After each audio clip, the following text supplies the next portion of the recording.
Welcome back, everyone, to our series on President Nixon and the Watergate scandal. I'd like to once again shout out author Garrett M. Graff, who wrote the book Watergate: A New History. Without his research, I would be so lost and very overwhelmed, and this series is honestly very akin to a giant book report on his findings in many ways. Mr. Graff, if I ever meet you in person, you're the best. She's Sarah. She's Harley, and we're gaveling in another session of Crime in Congress.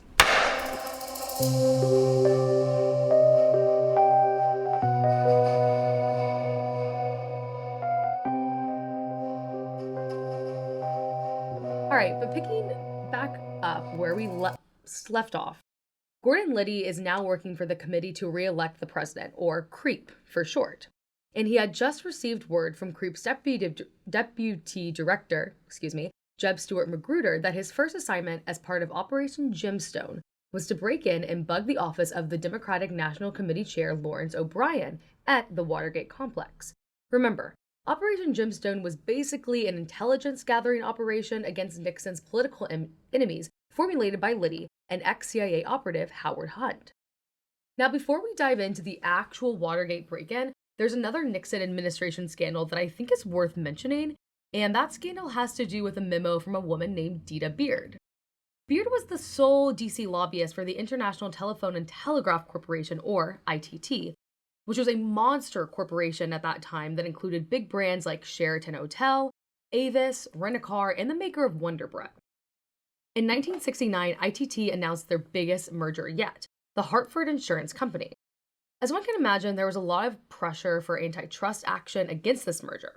However, Nixon's Justice Department, notably full of campaign staffers and defeated political candidates with little criminal justice experience, ended up settling the case and said that ITT could do the Hartford merger, but had to sell off other companies like Avis.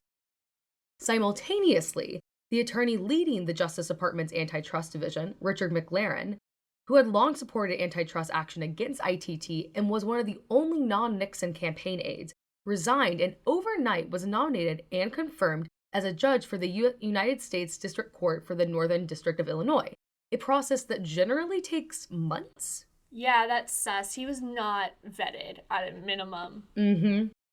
This set off alarm bells for two major people. One was newspaper columnist Jack Anderson, who wrote a Washington Insiders column called The Washington Merry-Go-Round. Anderson had a team of assistants and reporters with their fingers in all branches of the federal government. Now, I had heard of Jack Anderson before, but I kind of assumed he was like a Beltway reporter for Beltway audiences. I was totally wrong. Anderson's daily column ran in 1,000 newspapers nationally and was read by 1 in 5 Americans. Wow, I can't think of anything today that's read by 1 in 5 Americans. Right? So like I said, Jack Anderson had suspicions of backdoor dealings when it came to the ITT situation. He, with the help of his team, dug deeper and uncovered a few sketchy items, including that ITT had made a $400,000 donation to the Republican National Convention. Wow. That's a lot. Yeah. Harley, I would like you now to read some sections of this memo. Of course. I am convinced, because of several conversations with Lewis B. Nunn, former governor of Kentucky, Ree Mitchell, that our noble commitment has gone a long way toward our negotiations on the mergers, eventually coming out as Howe wants them. Certainly the president has told Mitchell to see that things are worked out fairly. It is still on Richard W. McLaren's former head of the Antitrust Division, Mickey Mouse, we are suffering. And then the memo ends with, please destroy this, huh? Yeah. So pretty clear quid pro quo there, I would say. And pretty clearly not destroyed. Like, they did not destroy this memo. Correct. Yeah, no. It ended up in the Washington Merry-Go-Round, read by 1 in 5 Americans. And why? I want to know why they put the huh at the end. No one really knows. No one really knows. Now, the other man who smelled a rat regarding the ITT situation was Senator Ted Kennedy. You may remember Ted from a previous Crime in Congress episode in which he ran his car off a bridge in the middle of the night, resulting in the death of his brother, RFK's former campaign staffer, Mary Jo Kopechne, aka the Chappaquiddick incident. Shameless plug to go watch that episode. I think it was episode 3. I think so. Could be wrong about that. But anyways, back to the Nixon Justice Department ITT situation. The Dita Beard memo came out right around the time that the Deputy Attorney General Richard Gordon Kleindienst was nominated for Attorney General to replace AG John Mitchell, who was moving to Nixon's campaign full-time. You may remember John Mitchell as the AG who Liddy and Hunt presented the Operation Gemstone plan to. Mitchell was the guy who said, $1 million is a hell of a lot of money, much more than I had in mind. I'd like you to go back and come up with something more realistic. And then he followed that up by telling Liddy to burn their pretty Operation Gemstone charts. So anyways, the US Senate seemed initially ready to approve the nomination of Richard Gordon to Attorney General until Senator Ted Kennedy at the last second asked for a week to prepare for the confirmation. The reason? The quid pro quo in the Dita Beard memo. And since Richard Gordon had a number of meetings with the ITT director the previous year, his nomination was now in danger. Richard Gordon's battle for confirmation would become the longest in history and end in an anticlimactic vote of 11-4 from the Senate Judiciary Committee. Senator Ted Kennedy, of course, was one of the 4 to vote against. Now, I honestly think this whole scandal could be a full or mini episode in itself because Dita Beard was a character and in fact goes missing for a little while and then ends up in a hospital in Denver due to heart problems and then may or may not had a heart attack during the Senate hearing in her hospital room. But again, I think that's going to be for another time. Please circle back, though. I'm very curious. Now, over the course of this confirmation hearing and the Dita Beard scandal, the White House, of course, enlisted the help of Hunt and Liddy. Hunt, on his part, went to visit Beard in the hospital wearing a red wig, and more or less convinced Beard to go with the narrative that the memo was a forgery by telling her that her job at ITT was safe and that ITT leaders were on her side. This ends up being the story that the Nixon administration and ITT push during the hearings and the scandal. You had me at red wig, and I am choosing to think of it as like a Chapel Roan curl red wig. Just long and Long, luscious. flowing. Yeah. And don't take that away from me. I want to keep this image. Meanwhile, Liddy and Hunt had also formulated a plan to kill columnist Jack Anderson for his continued role in leaking secret information. Or, I'm sorry, information that made Nixon and his administration look bad. Y'all can't see us, but my mouth just like opened. We went from robberies to kill. Assassination fast. attempts, Ooh, yes. Okay. This plot seemingly had been commissioned by White House aide Charles Colson, who, if you remember, was the man who initially recruited Hunt to the White House fold. But anyways, supposedly Colson told Hunt to, quote-unquote, do whatever was necessary to assassinate Jack Anderson. Besties, Hunt and Liddy, got to work, of course, and consulted with a former CIA physician who may or may have not given them some advice for this. But regardless, some of the ideas for killing Jack Anderson were A, putting LSD on Anderson's steering wheel so that he would crash his car, B, hiring someone to crash into Anderson's car, and C, a good old-fashioned mugging gone wrong. CIA really loved LSD in the 1970s, and maybe I'm just going to show how naive I am here, but would putting LSD on a steering wheel impact you? So I'm not sure. I think this was a topic of conversation of how long it would take, if it even would, take from there. Does LSD absorb through your palms? I don't think so, but maybe if he breathed it in, I don't know. We should experiment. Let's Just, try. Yeah. Again, I think this is one of those half-baked plans that Hunt and Liddy Gotcha. came up with. Okay. I think they really, at the end of the day, settled on, the good old-fashioned mugging gone wrong. But, of course, they never got the final okay, which is great. Hunt and Liddy also chatted about who would do the mugging/assassination, of course. And Liddy said that if necessary, he would do it. Later, in an interview with Playboy magazine, Liddy would say this: I know it violates the sensibilities of the innocent and tender-minded, but in the real world, you sometimes have to employ extreme and extra-legal methods to preserve the very system whose laws you're violating. Is this man insane? Clinically. Clinically, I think. And can you remind us what their jobs were before this? Because they weren't assassins, they weren't hitmen.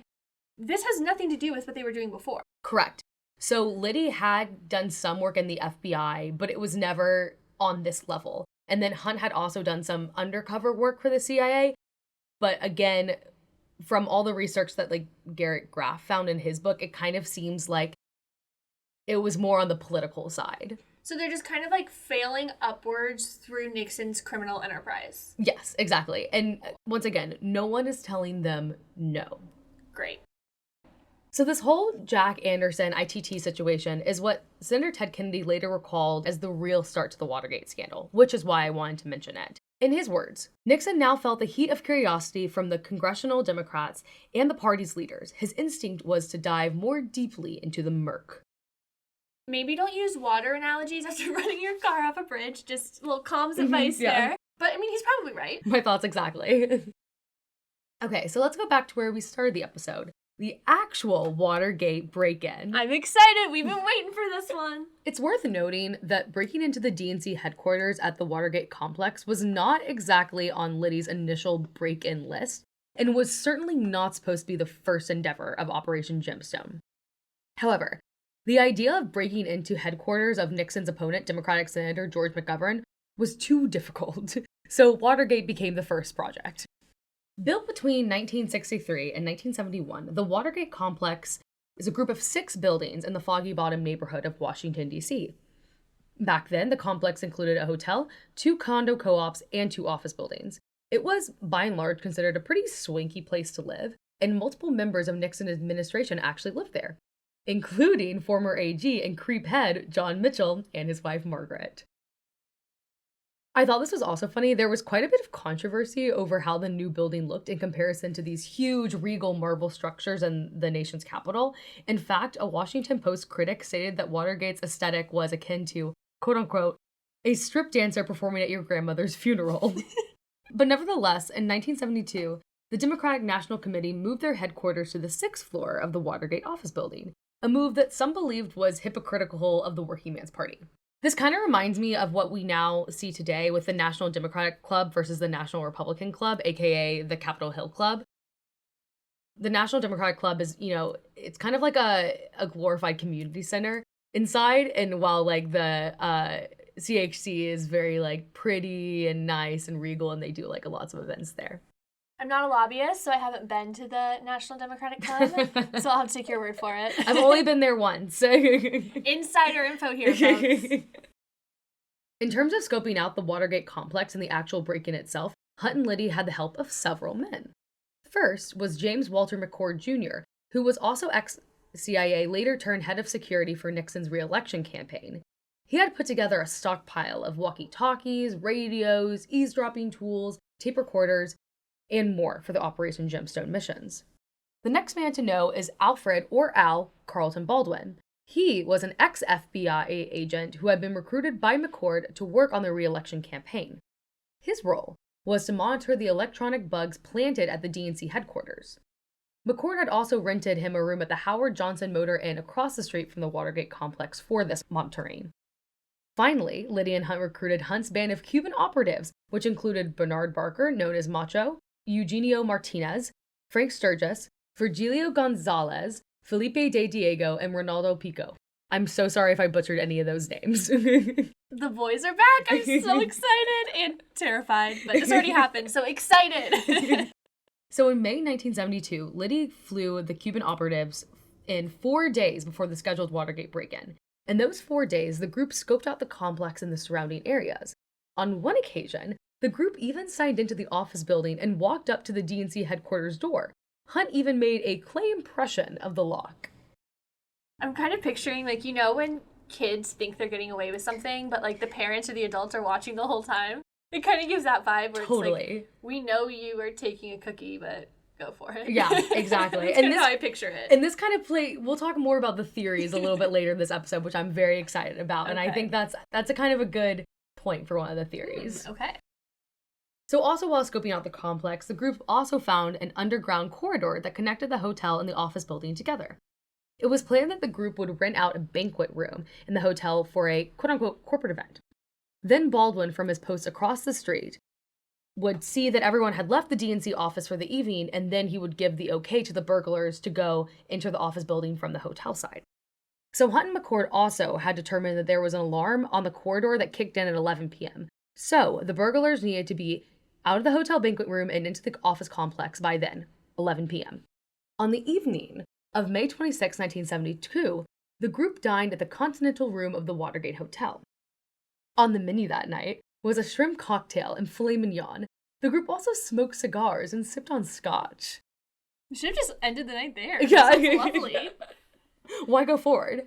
But around 10:30 p.m., everyone in the group left the banquet room except for Hunt and Gonzalez, who stayed behind in a closet since the hotel banquet room was supposed to be cleared out around 10:30 p.m. And, according to Hunt, a security guard had perhaps come in and told them to clear out. No surprises here. Everything immediately goes awry because the DNC staffers were still working in the headquarters past the 11 p.m. cutoff. And Hunt and Gonzalez also supposedly got locked into the banquet room and had to stay there overnight. Now, according to Liddy, though, Hunt was in a pretty good mood the next day and allegedly said that he had peed in a partially empty scotch bottle and joked that he could see DNC chair Lawrence O'Brien taking a swig and saying, "Funny, if I didn't know this was scotch, I'd swear it was piss." Okay. So it was an utter failure, but they're in a good mood the next day because they watched a man drink their urine? So they didn't watch a man drink his urine. They were just thinking about it. Oh, okay. It's worse. It's actually worse. Yeah, that's worse. Okay, wow. These men continue to shock me. 1,000%. Notably, though, this exchange was not included in Hunt's account of what happened. In fact, historians have disputed Hunt's entire timeline in account of that night. That doesn't surprise me at all. Mm-hmm. Journalist Jim Hugan, and I believe that's how you pronounce the name, found that there was actually no guard on duty until after midnight that night, and that the banquet waiter did not leave until 12:30 a.m. In addition, the security logs from the on-duty guard that night found that the Continental Room was open on his 1 a.m. rounds, and then he also left a note later that read, "Room close at 2:10. Finally, the head of maintenance at Watergate also said that there was not an alarm set on the corridor like Hunt and McCord had reported. That's weird, but is it possible that they just had their timelines wrong because they were drinking and then they were like locked in a closet, so they thought it was closer to midnight when it was really closer to like 3 a.m.? Totally, that could be it as well. And, maybe they just didn't know that the alarm hadn't been set. I don't really want to trust these guys, but maybe there's a little bit of room there for some leeway. I think there is. I also think that there could not be, I don't know how they would know that the alarm would set in at 11 p.m. Right. They would have had to know somebody who would have told them that. Or had seen it kick. It's one thing to see an alarm, but it's another thing to say, also, we know it kicks on at 11. Right. It doesn't really make any sense. But anyways, we'll circle back to this all a little bit later when we discuss some of the theories surrounding the Watergate scandal. But no matter what exactly happened that night, the burglars were unsuccessful. But, no big deal. They just decide to try again the next night. However, night 2 is unsurprisingly also a disaster. This time, they did get to the DNC headquarters doors, but Gonzalez couldn't pick the lock, and the group had to call it quits after 45 minutes. What do you mean he couldn't pick the lock? So it turns out that the tools he needed were back in Miami. So Liddy ordered Gonzalez to fly to Miami and get his tools, which he does the next day. First of all, Amazon Prime should have existed. He didn't bring the right tools, though. What's happening? Why? How would you not bring all the tools needed when you know that... I don't... See, this also begs the question, were the burglars or the Cuban operatives even given full scope of information of what they were doing? I kind of tend to think they didn't if you didn't bring the right keys or and the fact right that tools. They didn't practice beforehand on other locks. Right. But also made the clay impression of the lock. Yeah. And then you don't have the right... It's baffling. But anyways, with the right tools, McCord, Baker, Martinez, and Gonzalez and Sturgis were finally able to break into DNC headquarters the next night on Sunday. While there, Barker photographed 2 rolls worth of film of DNC contributor documents, and then McCord was also able to install 2 monitoring devices on the telephones of DNC officials. One on the telephone of Chairman O'Brien, and the second on the telephone of the executive director of the Association of State Democrat Chairmen, Spencer Oliver. The mission had seemingly been a success. Baldwin began intercepting conversations from the monitoring devices by Monday, May 29th. Between May 28th and June 16th, 1972, Baldwin monitored approximately 200 conversations. However, these conversations were nothing of value, and Baldwin was unable to pick up the signal from the device placed on O'Brien's telephone, the one they actually needed. So the mission had in fact failed. Why am I not surprised? Also funny is that Hunt's contact in Miami to develop the film from the break-in actually got the photos developed at a commercial photo store. So again, just like absolute clownery. He just like walked into a CVS. Yes. He's like, I know a guy. The guy goes to CVS. 1 hour. Yeah. And there's always a 50% off coupon somewhere. Literally too funny. So unsurprisingly, Creep's chairman and former AG John Mitchell and Creep's deputy director Magruder were not happy with the useless transcripts from the DNC bug. In a call from Magruder to Liddy, Magruder relayed that Mitchell thought the break-in was hardly worth the effort, risk, and exposure. I'll say, I genuinely feel like we could do a better job. Same. Like, no question about it. Without the tools and with less time to prepare, we could at least get as far as they did. Exactly. So even with all this failure, on June 12th, Magruder told Liddy to prioritize breaking into the DNC again to take photos of every document they could. This, of course, is a mission that Liddy takes to heart. Let me make sure I have this right. These men have not truly succeeded once, and now the top guys are just telling them to go at it again? Right. Okay. So for this break-in, the group, to their credit, does a little bit more research on DNC headquarters. Again, not sure why we didn't do this the first time, but that's just me, I guess. You live and learn. Baldwin, for his part, actually pretended to be the nephew of a former Democratic Party chair and was able to get a tour of the office space, even including O'Brien's office.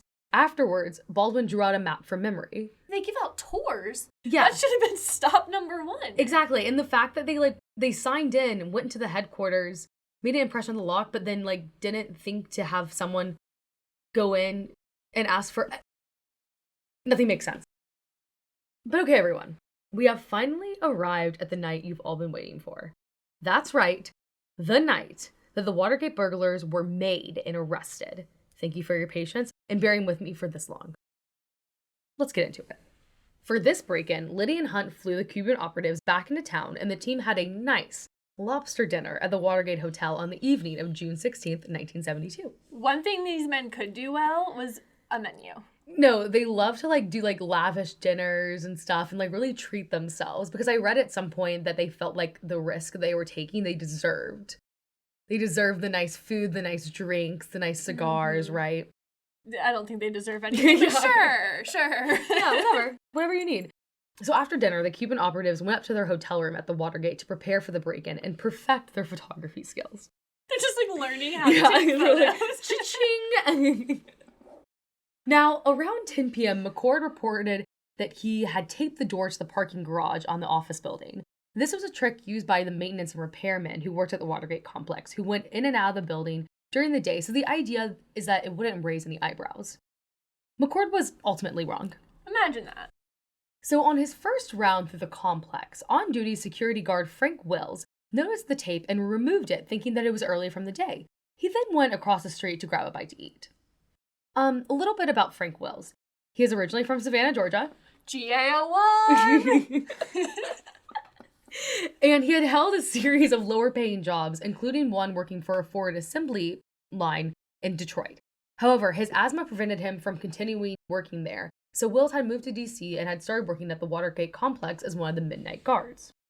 That June night, Wills had been at the Watergate job for about a year, and there had only been one attempted burglary. Sorry, guys. In that time, so Wills only carried a bottle of mace. In addition, Wills was also thinking about finding a new job since one of the newer white colleagues had gotten a promotion over Wills. Boo. So I'll put it this way, Wills was underpaid and only $80 a week and was certainly being discriminated against based on the color of his skin. As we will see, Wills is by far the most competent person at his job out of all of these clowns. All it took for him to foil their plan so far was removing a piece of tape. Yep. So meanwhile, the team of burglars are basically waiting around until they get the all clear from Baldwin that everyone was out of the DNC headquarters for the night. One of the burglars, Sturgis, went out to get a Coke, and Hunt and Liddy also went outside to get a little snacky. The lobster dinner just wasn't enough for them. I don't see an issue here, Sarah. I don't know why you had to mention any of that. Now, once all the lights were off at the DNC, McCord made his way over to the hotel room / the command post. And on his way, he sees that the tape from the door has been removed. So he just retapes it on the lock of the door so it doesn't click behind. Upon reporting that he had retaped the door to Hunt and Liddy, Hunt was freaked out and he wanted to pull out immediately. But Liddy was adamant that they had to go forward with the mission and prove their worth to the Nixon team. In addition, Liddy simply did not have the budget to try the mission another day. Not when he had plans of bugging Senator George McGovern's office. Yeah, they'd blown all of their budget on lobster. Yeah, so and failed missions, so... This was it. The team heads out for the office building, and that night the team included McCord, Barker, Sturgis, Gonzalez, and Martinez. I'd like to draw special attention to the fact that McCord was in the group. James McCord, a former government employee who had his fingerprints on file. Oh, dear God, that's risky. Now, meanwhile, after grabbing a bite to eat, security guard Wills walks back to the complex and notices something odd. The door had been retaped with the duct tape. Immediately, Wills knew something was off and rushed back to the lobby to call DC's police 2nd Precinct. Funny enough, the officer on duty that night was actually at a nearby bar, 2 bourbon and cokes deep, so he lied and said that his car was out of fuel and he needed to refuel before he could respond to the Watergate complex. What? Wills is just like holding this whole thing together. Everyone's failing. Like, God, Wills, get a better job. So anyways, who does end up responding to Will's call makes the story even better. It ends up being 2 undercover cops dressed as hippies driving a light blue Ford. And because the cops drove an unmarked vehicle, Baldwin, who was on the lookout across the street, didn't think anything of it. It was not until he saw movement on the 6th floor that he realized something was amiss. This doesn't sound real. Right? This sounds like a bad comedy. No, and it's 100% real. So Baldwin radios up to McCord, and he asks what McCord and the team was wearing. And McCord replied, "Suits and ties." To which Baldwin goes, "Oh man, well, you got a problem because there are some hippie-looking guys who've got guns." The radio reply back from McCord was, "They've got us." Okay. How did this actually happen? I don't. And why did I not know about it? And where were Liddy and Hunt during all of this? Okay, so actually they were up in the hotel room / the command center, basically just chilling with the movie on. They order room service. Yeah, they're eating good. We're eating good. But that vibe completely quickly went out the window as they received updates on the walkie-talkie from Baldwin across the street, reporting that now marked police cars were now showing up at the office building entrance. All of a sudden, Hunt and Liddy realized that, oopsie daisies, Barker has a hotel key to the room they were in his possession. So now panicked, the two scrambled to clear the room and retreated to Hunt's vehicle. Hunt even shoved an antenna down his pant leg. And then Hunt drove Liddy to his vehicle, and Liddy's words to Hunt as he got out of the car were, "We'll be in touch tomorrow." Hunt then went back to the listening post at the motel, where Baldwin was, and told him to clear out. It was over. On his way out, Hunt watched as the 5 burglars, his team, were led out of the Watergate building. Yikes. After that, Hunt drove his car and put all the electronic equipment in a safe. He then took out $10K in cash and called an old colleague, Douglas Caddy, saying, "I hate to wake you up, but I've got a tough situation. I need to talk."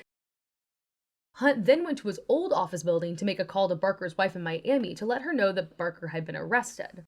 Next, Hunt went to Douglas Caddy's apartment to ask if he could represent the 5 burglars and spring them from jail.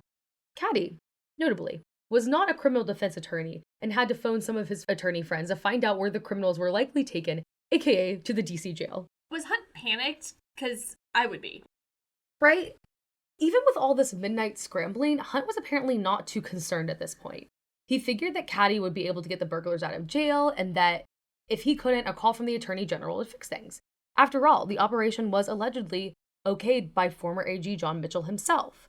Also, he didn't think that any of the operatives would talk either. I kind of understand, because like when you have the top law enforcement official in the country giving you the green light, you feel safe. Yeah, 1,000%. However, in contrast, Liddy saw the writing on the wall immediately. He had gone straight home, and as he climbed into bed, he told his wife, "There was trouble. Some people got caught. I'll probably be going to jail."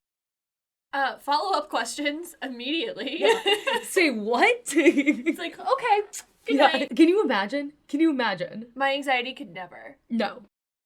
I would immediately think I was involved. So back at the Watergate, the 2 undercover police officers who found the burglars really didn't know what to make of the situation at first. When they had found them, they certainly were not expecting to see 5 men in suits and ties. And the situation only became more peculiar when the police found out what the burglars had on them. Between all 5 men, there were 39 rolls of film, a stand to photograph documents, bugging equipment, 24 sequentially numbered $100 bills, and 2 room keys for the Watergate hotels for rooms 214 and 314. Part of the reason for the enormous amount of cash apparently was that so the burglars could bribe a security guard who caught them. For some reason, they simply just did not expect the police to get called.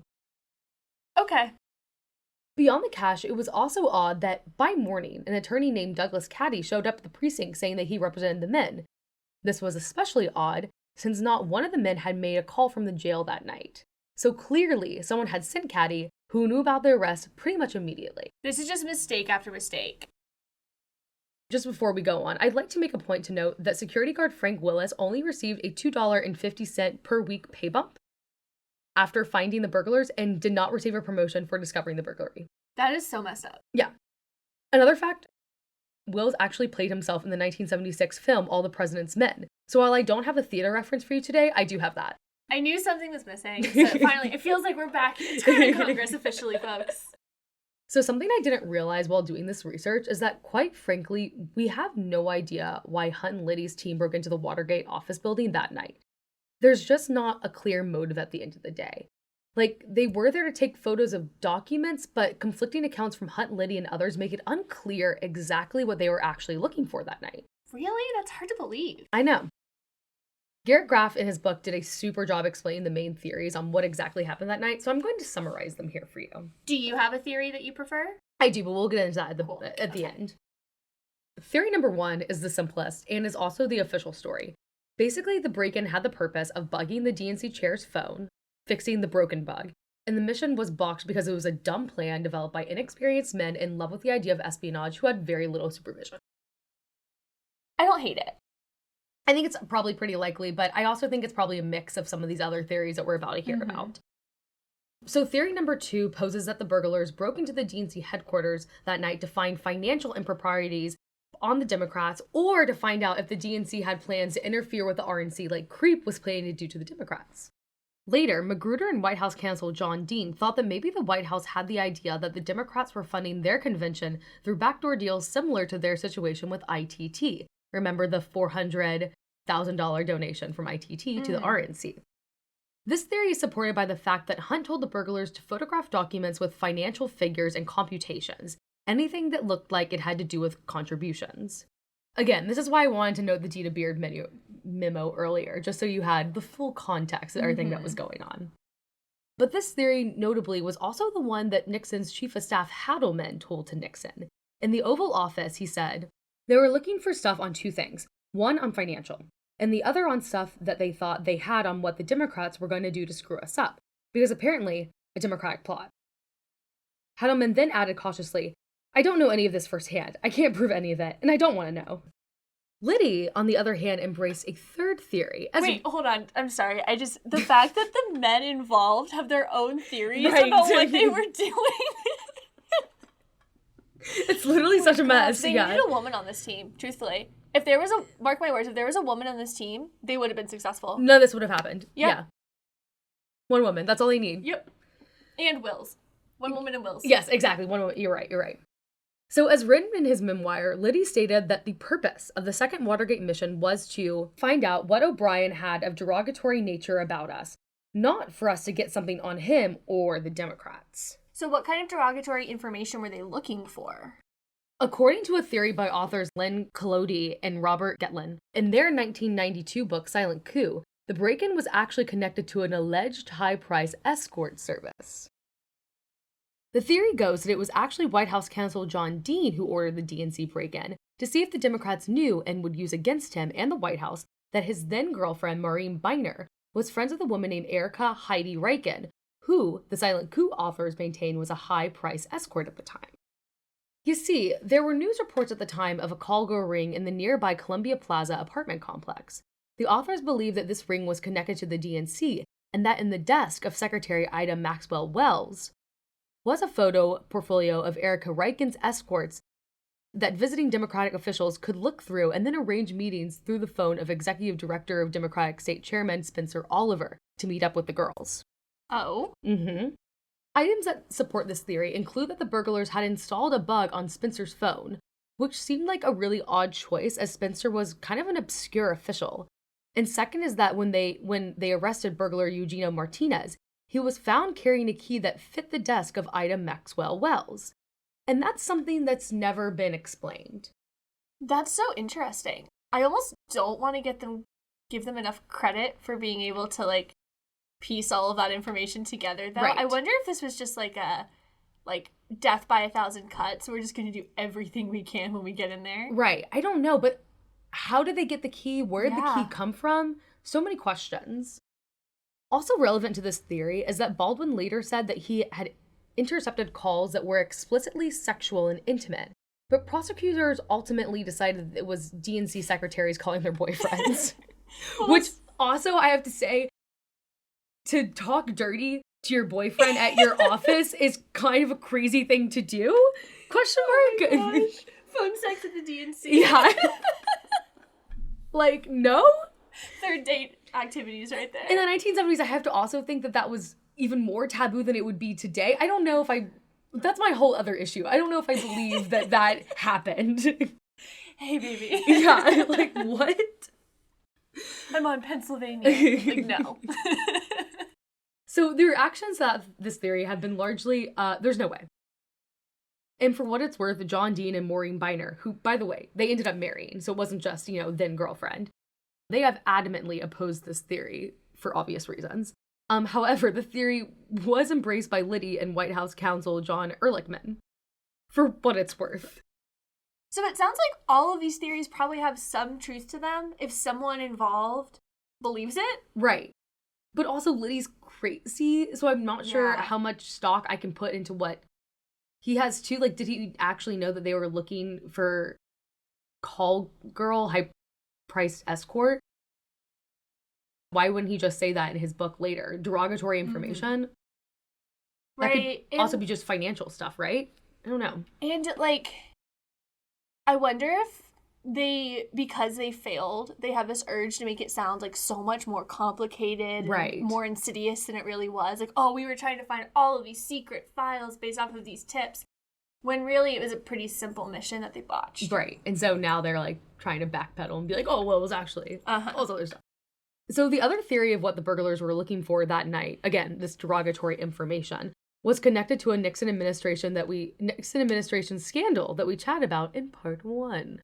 You may remember that during the 1968 election, Nixon and his team were working behind the scenes to spoil President Johnson's peace talk called the Chenault Affair. Turns out there was a similar episode of Foreign Influence called The Greek Connection. Of course there was. Mm-hmm.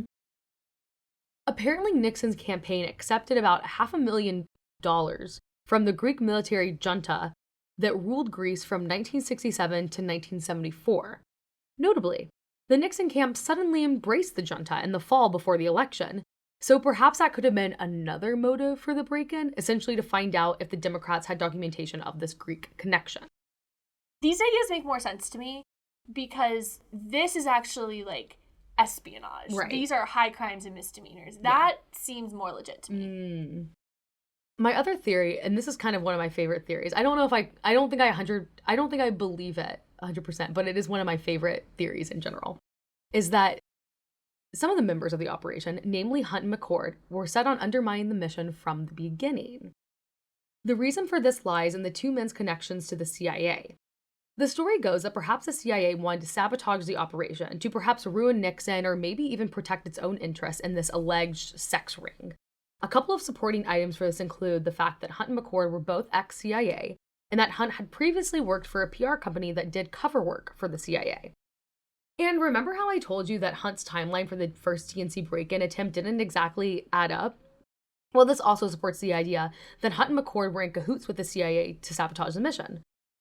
I'd also like to circle back to something I mentioned the last episode, which was Liddy's idea that Hunt and his Cuban operatives did find the Ellsberg file in Dr. Fielding's office when they broke in, but maybe passed the photos on to the CIA and didn't tell Liddy.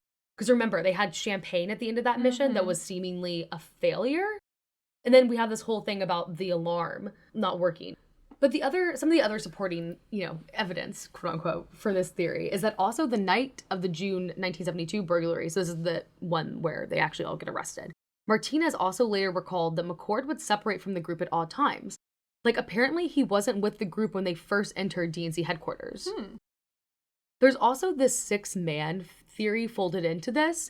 You see, across the street at the Howard Johnson restaurant during the final break-in was a man named Lou Russell. He was a private detective and creep security guard. Russell claimed up until his death that it was pure coincidence that he was there across the street that night. But of course, some have theorized otherwise, even going as far to say that Russell could have been involved in the call girl ring, or that the call girl ring was actually a CIA operation to get dirt on visiting diplomats and elected officials alike. I'm getting dizzy from all of this. Yeah. The twists. The main issue here, and this is, I think, the most valid point of them all, is that folks doubt that the CIA would have entrusted such a huge job to McCord and Hunt to begin with. I kind of agree with that. Yeah. They were part of the failed Bay of Pigs operation, if I remember correctly. Yeah, Hunt was, yeah. There's no way. Yeah, I agree. The final theory is that the Democrats or the DC police had prior knowledge of the planned break-in and set a trap. The main reason for this theory is that one of the responding officers that night, Carl Schaffler, was A, not supposed to be on the scene first. Remember, the original officer called was at the bar. But also B, Carl wasn't even supposed to be on duty all that night and had volunteered for an unscheduled shift. Schaffler had also been working on a string of DC prostitution cases as well. So this theory basically says that Schaffler may have been tipped off about the break-in from the Democrats, or that maybe Schaffler was in cahoots with Hunt or McCord or the CIA and was part of a plan to sabotage the mission. Columnist Jack Anderson later recalled receiving a tip during the Dita Beer drama from a New York entrepreneur, William Haddad, who said that a private detective had told him of plans to tap the telephones of the DNC. Anderson said that he did nothing with the tip, but it still raises eyebrows for me. Like, who is this private detective who knew about this plan at the end of the day? And, like, who else did he tell, right? If it wasn't just Jack Anderson. That's really interesting, but I wonder if it was just so unbelievable that people just, like, didn't think much of it. Because if you actually think about it, like, we don't know why they did it. Mm-hmm. We don't really know who was involved. There was no expertise. And so many people knew. This was, like, a big operation. Yeah. I wonder if maybe they were just like, yeah, there's no way that the president's trying to break into the DNC. Okay. Yeah, haha. You know. Good one. Maybe you should take that seriously. Take that seriously next time. I think at the end of the day, it was probably a combination of the first two theories. That the break-in was just boxed from the get-go because Hunt and Liddy were not properly trained and had zero supervision, and that they were probably looking for financial dirt. But even Hunt and Liddy disagreed for the reason of the break-in. So I don't think the real objective was ever communicated to the Cuban operatives either. I think it's interesting that Hunt and Liddy don't even totally agree. That could mean that they just didn't come together with the cohesive story beforehand because they never thought they would get caught. Right. And so then once they had got caught, they both told their own stories. Or maybe Hunt and Liddy didn't even know the full scope of it. Like, they were told what to get, but not why they were getting it. And they came to their own conclusions. Yeah, it seems like Hunt was looking for financial information because he told the Cuban operatives to look for, like, computations and anything that looked like contributions. And then that could totally also include this, like, quote-unquote derogatory information. But yeah, I wonder, at some point, I think the objective is, it comes down to two things, right? Are you looking for dirt that they have on you, or are you looking for dirt on them? Right. Right? And I just don't think, I think maybe those were one and the same for them, just like looking for everything, throw everything at a wall and see what sticks, perhaps. And there was no dirt to be found. Right. They knew that I'm saying they generally to mean like Nixon administration officials involved, knew that they were doing shady practices. So they got paranoid and assumed everyone else was too. Mm-hmm. Yeah. And then they were looking for evidence to affirm the fact that other people were being shady. When it was just like, it's like that Spider-Man meme where like they're pointing at each other, but it's just them the whole time. I'd also like to note that by the time these break-ins actually happen, Nixon's polling really well. Like, he's looking like a great candidate. He's had a lot of foreign policy wins. And so the entire fact that they really did have so much risk in these missions to do something that's so asinine and crazy when they really just didn't have to in the beginning. Like, when they first started, like, the plumbers, there was a little bit more reason for it. You know, things were not as cut dry when like we were looking at polling, the elections and stuff. But by the time this break-in actually happens, Nixon's doing great. He doesn't need the extra espionage there. How involved was he?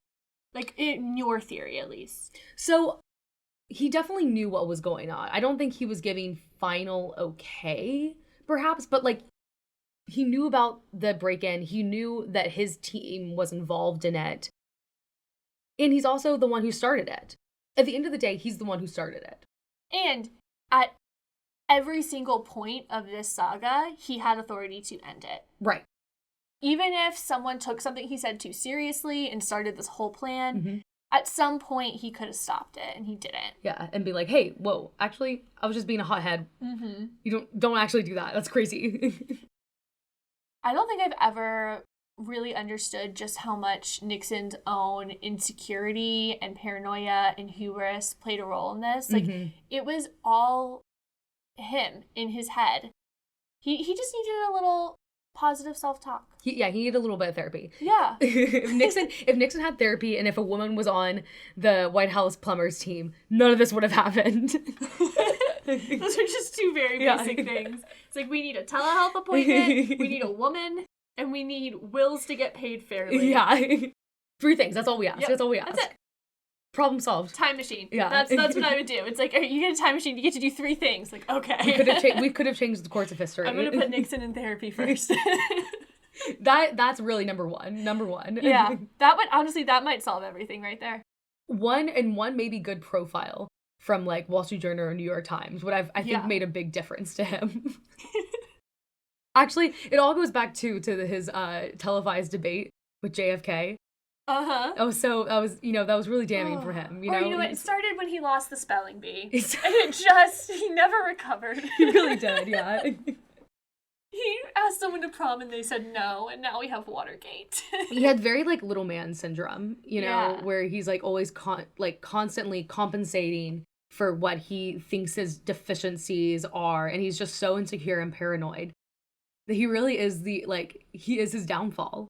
But it's interesting because usually when someone has those traits, they're also incompetent people. But Nixon had a lot of competencies. Like, even if you disagree with him on a lot of things, like, he became president. It takes a certain level of competency to do that, especially back then, like before social media. Yeah. And he had some foreign policy victories. He had some domestic victories. He couldn't get out of his own head. Yeah. He was like, it was like a little Jekyll and Hyde thing going on. Honestly, it makes me like not sympathize, but like a little bit. I'm like, I get it. We're all fighting demons here. Yeah. It's just, maybe some demons you fight when you're not living in the White House. Yeah, maybe you don't break the law. Yeah. Fight your demons legally. Yeah. Moral of story. Fight those demons, but fight them legally. Make sure they're real before you start. Yeah. So therapy. Yeah. Therapy is key. As my therapist likes to end at our sessions, we have some therapy homework for Nixon. Between now and the next session, we need you to really think about whether or not these insecurities are real. Where do they come from, Nixon? Yeah. Tell Are they us real? next week. Yeah. Because they're not. Anyways, shout out President Nixon. Hope you're listening right now. I hope you're doing better. Also, this is like totally pivoting, but do you think Nixon would like Sabrina Carpenter's new song? Yes. Honestly, maybe he should have played Roll instead of Barry. Oh my gosh. Please, stop. Please don't prove me right. Actually, that's kind of how I've been feeling this whole episode. It's like, please, just like, don't prove me right. Don't make me, like, I wanted to learn something about Watergate that was redeemable, where I was like, oh, this wasn't as bad as I thought, or, oh, that makes more sense than I thought. Nope. Please. Don't prove me right. And that is part 2 of our deep dive into the Nixon Watergate scandal. There will be a part 3. There might be a part 4. I'm not sure. What is waiting for us in part 3? Part 3, we're going to talk about kind of the fallout from that night. So what did they do the next day? We know what Hunt and Liddy did that night, right? Liddy went straight home. Hunt kind of messed around with the lawyer. But then what happens the next day when the sun arises? When the sun comes up, essentially, we'll kind of realize what the fallout is and kind of get into some of those big consequences, I think. I'm really curious to see if anyone starts labeling themselves as a political prisoner. You know. But TBD. TBD. I'm excited, though. I'm, like, learning so much more about Watergate that I just did not know. I did not know how stupid it was, truthfully. Yeah, same. It's just stupid. Yeah, all of it. Top to bottom. Top to bottom. Well, Harley, you want to gavel us out?